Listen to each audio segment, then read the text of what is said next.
В началото на отношенията ни той беше прекрасен с мен, подаряваше ми цветя, организираше срещите ни, държеше се с мен като с принцеса, но изведнъж характерът му се промени, поведението му изцяло се промени.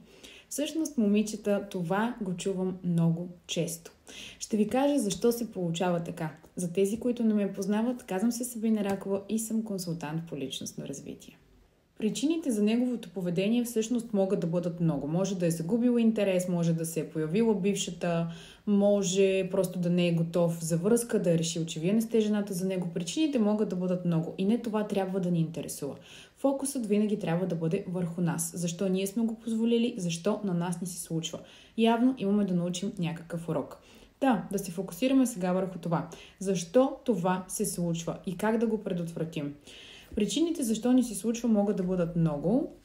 Най-вероятно вие имате ниско самочувствие, защото нарцисистите, токсичните мъже, психопатите, ако щеш, те са привлечени и буквално надушват енергията на жената, която има ниска вибрация и която няма самочувствие. Какво да направим, за да не ни се случва повече? Естествено, трябва да работим върху нашата самооценка.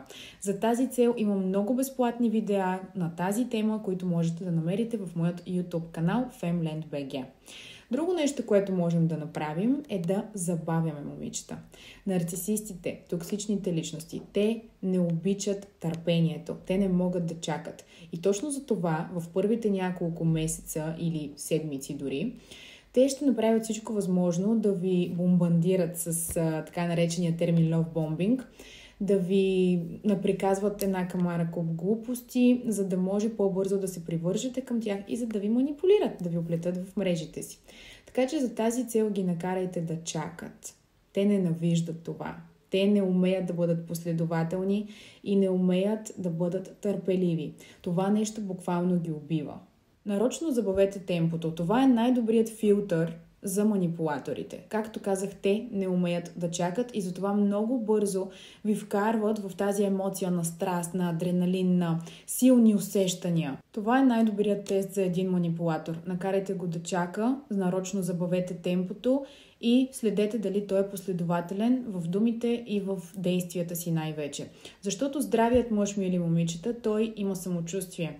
Т.е. той харесва живота си такъв какъвто е. Той харесва средата си и за него това да има партньор до себе си е един бонус. Това е един плюс, който разбира се ще му донесе радост в живота, но не му е цел номер едно.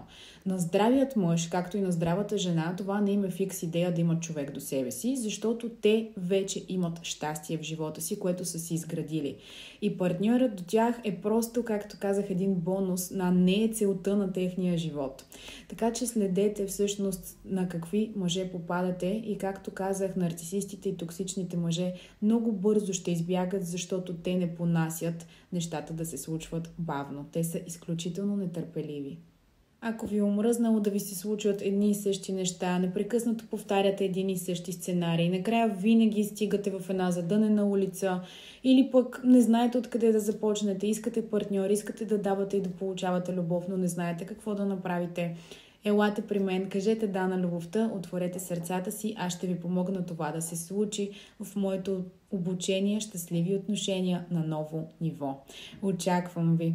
Ще намерите повече информация в линкът горе в описанието. Благодаря ви, че бяхме заедно. Желая ви прекрасна вечер. Целувки!